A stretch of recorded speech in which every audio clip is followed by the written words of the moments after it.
Hi, I'm Gavin, And I'm Dave. and you're on the fringe. Come along with us for a ride on a podcast where we talk about an area or a thing going on in the world that needs more attention, just like you do. Let's go. On the fringe. Here we go.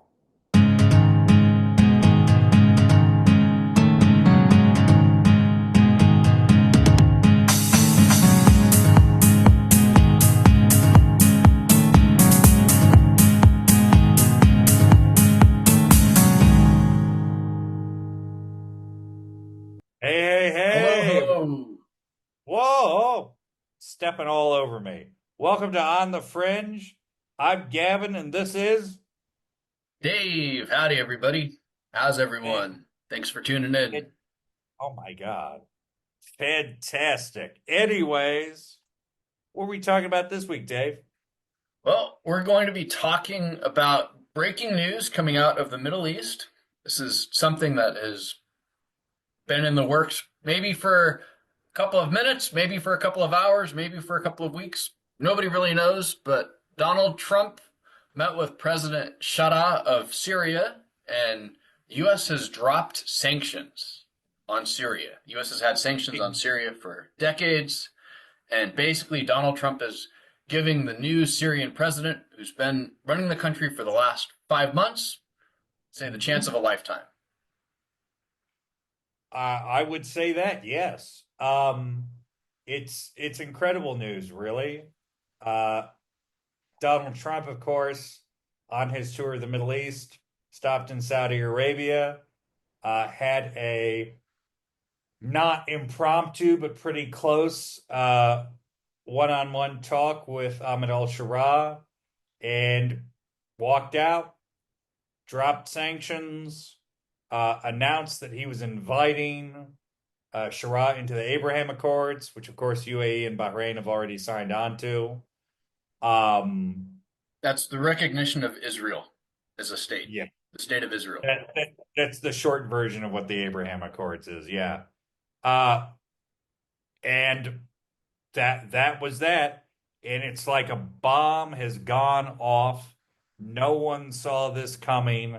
This is really out of left field. What? Excuse me, kind of news. No one, I think, had really predicted this. And of course, you saw images of people celebrating in Damascus, celebrating in Syria, because of course, I think a lot of people might not know this, but the U.S. has had sanctions on Syria for many decades. It has been a heavily sanctioned country, and its economy has suffered correspondingly. It has had a lot of problems because of the U.S. sanctions. They're gone now. And people are not universally, but somewhat ecstatic about this. Again, just a real surprise all around. And putting Ahmed al-Shara in an interesting position, not someone you would necessarily think of as pro-American, and yet it seems like he might become Trump's man in the Middle East. Yeah, Certainly, that's it's the very hope of the surprising because this, It this is. guy and his group, Hayat Tahrir al-Sham, HTS, is still a terrorist group. This guy basically pledged his allegiance to Al Qaeda, right? Yep. Now Back he in the broke off. Yeah, he broke early off 2000s, and he kind of broke off, and it's kind of a in murky, 2016. murky story. Very murky story. Very murky story. What's not murky is still a prescribed terrorist group in a lot of countries. It seems to have been revoked in the last couple of months, but in previous years, Ahmed al-Shara had a $10 million bounty on his head from the U.S. government. So the fact that he's now sort of the golden boy is kind of an interesting, it's a funny turnaround. Um, yeah, this is a guy, strong ideological affiliations with Al Qaeda, pledged allegiance to Al Qaeda, pledged allegiance to Al Qaeda in Iraq, which eventually became ISIS. He split off before that happened. Um, yeah, I mean, this guy was a hardcore militant jihadi for many, many years. He's wearing a suit now. He's saying a lot of the right things, but he is going to have domestic issues on the back of this because a lot of the groups that he relies on for security at this point um, have historically reviled America. I mean, we're the number one enemy.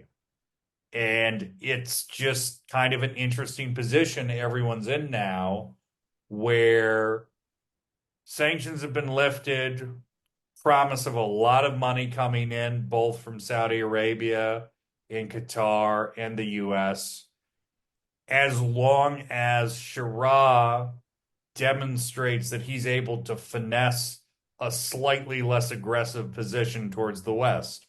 We'll see if that happens.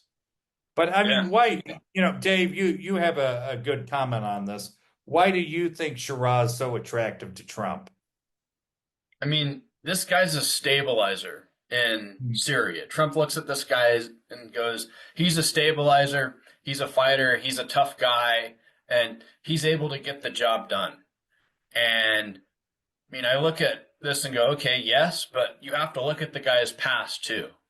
Yeah. And never met either one of these guys, never met Trump, never met Shara.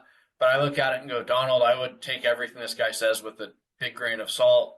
Um, I think if you're looking for stability, the kind of stability that he may build in this part of the region, for a couple of years, it might be okay. But I think as time goes on, yeah, I don't really see that as being very helpful to the United States and like U.S. foreign policy. But I'm not Donald Trump, and I think Neither am this, I think this is a huge gamble. It's a huge gamble, It is. and if it Yeah. goes well, I will sing the praises of Donald Trump. I really will. I will go. Donald Trump was a genius for trusting this guy and going way out on a limb. But I look at it and go, this is a really really thin limb, Donald, and you're pretty big, and I hope that limb doesn't snap. Yeah. I mean, again, I think it depends on what kind of stability you want and what that's realistically going to look like for the next couple of years. But one thing's for certain, this is a seismic, seismic change in the Middle East, and it's part of a broader shift that we're going to be talking about later on. But this is a big change. If Yes. you like So this, if you like this, please like, comment, and subscribe on our Substack. Even subscribe to us on Apple Podcasts or wherever you listen to podcasts. Please share with your friends and enemies. And thank you, as always, for being a part of the On the Fringe community. Thank you very much. thank you guys and take care.